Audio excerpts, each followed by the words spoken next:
बिस्मिल्लाहिर्रहमानिर्रहीम। आप देख रहे हैं यूट्यूब चैनल दराज वाले। अच्छा, आज जो हमारा टॉपिक है वो एक यूनिक सा टॉपिक है। वो ये है कि भाई जो लोग दराज से काम कर रहे हैं वो अब लोग दराज से तंग क्यों हैं?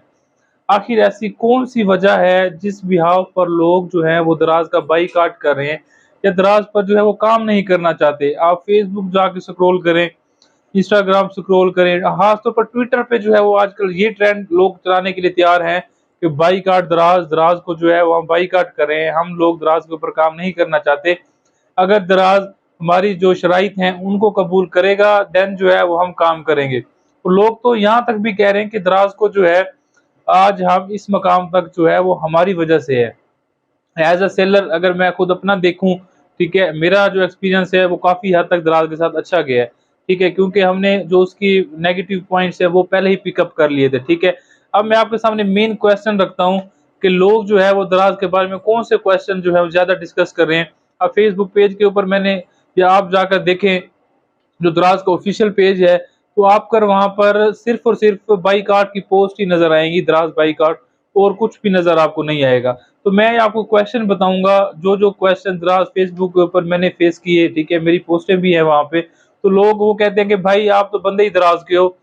जो मेरा नेम है दराज वाले, उसके रिलेटेड कहते हैं कि यार आप इस दराज के कमीशन पे काम कर रहे हैं, वो दराज ने आपको सैलरी दी है कि आप फेसबुक पेज के ऊपर आके जो कुछ है पॉजिटिव जो बातें हैं वो बताएँ, ठीक है? तो भाई बिल्कुल ऐसी बात नहीं है।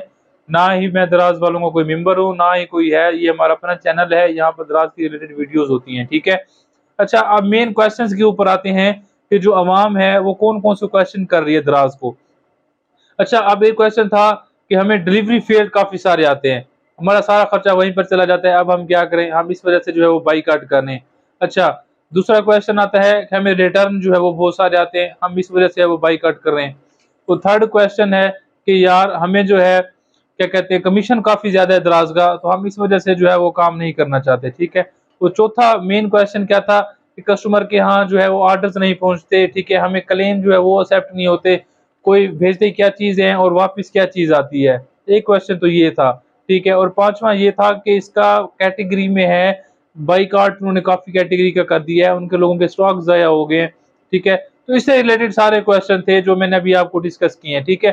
तो as a seller, as a YouTuber मुझे जो है आपको ये इनके आंसर देना जो है वो मेरे लिए काफ़ी इम्पोर्टेंट है कि यार जब हम दराज़ के ऊपर काम कर रहे हैं तो हमें इन क्वेश्चन का सॉल्यूशन भी देना चाहिए। एज़ अ सेलर मैं जो है वो रिकमेंड क्या करता हूँ, अच्छा फॉर एग्ज़ाम्पल आपको जो है वो डिलीवरी फेल्ड आ रहे हैं डिलीवरी फेल्ड, वो डिलीवरी फेल हमें भी आ रहे हैं, ठीक है। अब आपने क्या करना है, जब आपको डिलीवरी फेल आते हैं, आप कस्टमर से बात नहीं करते। आप कस्टमर से चैट पे बात करें, कॉल पे बात करें कि भाई आपका एड्रेस ठीक है, और एक तो ये बात, और सेकंड ये पूछनी है कि आपको ये ऑर्डर चाहिए है या आपने गलत कर लिया है, क्या सीन है? अगर आपकी वो कॉल पिक नहीं करता तो आप उसको ना भेजें।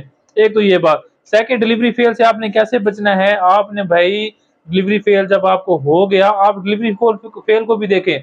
₹30 लॉस आ गया, ₹40 आ गया, आपके अपने प्रोडक्ट्स हैं, वापिस आ गया, आपके स्टोर पे इतना खासा फ़र्क नहीं पड़ता, ठीक है? तो ये है कि आपको प्रॉफ़िट भी तो हो रहा है ना, आप जितने डिलीवरी फेल आ रहे हैं, उससे डबल ऑर्डर्स आ रहे होंगे आपको, तो प्रॉफिट और डिलीवरी फेल का वो हो जाता है। सेकंड जो आते हैं हमारे डिलीवरी फेल्ड आते हैं। अब डिलीवरी फेल से हमें कैसे बचना चाहिए?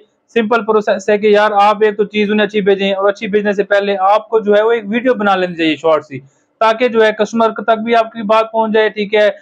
एज़ अ सेलर आपके पास प्रूफ भी होना चाहिए कि यार मैंने जो है वो इसकी वीडियो बनाई थी, एज़ इट इज़ हो गया हमारे लिए काफ़ी है, ठीक है। और कस्टमर से बात, फिर मैं वही कहूँगा कि कस्टमर रिलेशन जो है वो आपका बहुत बड़ी चीज़ है। एज़ अ दराज़ अगर आप सेलिंग करते हैं और दराज़ अगर आप ये चीज़ भेजते हैं, तो थर्ड चीज़ क्या थी? थर्ड चीज़ थी कमीशन। अब आप बगैर कमीशन के, बगैर एनालिसिस के, बगैर प्रॉफिट के आप ऐसे ही प्रोडक्ट लिस्ट कर देते हैं कि यार चलो फ्री में अकाउंट बन गया, हम प्रोडक्ट लगा देते हैं। तो भाई बिल्कुल ऐसे नहीं होता।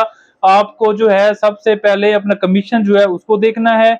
कमीशन को देखने के बाद फ्री कैलकुलेटर पड़ा होता है जार्विस के ऊपर, वहाँ पर आप पूरी अपनी कॉस्ट देखें, कमीशन देखें, रेट देखें। एनालिसिस करने के बाद जो है वो आप जो है फिर जाके दराज़ का कमीशन करते हैं। अब लोगों को कमीशन ही नहीं पता, ऐवें मुँह उठा के लिस्टिंग कर देते हैं, सारा कुछ कर देते हैं, फिर कहते हैं कि जो दराज़ जो है वो खराब है।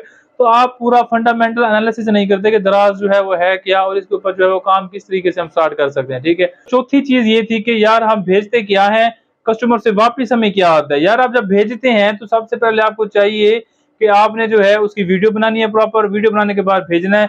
देन अगर कोई चीज आपको नहीं मिलती तो आप क्लेम करें, क्लेम आप 3-4 दफा करेंगे तो आपका जो क्लेम है वो एक्सेप्ट हो जाता है।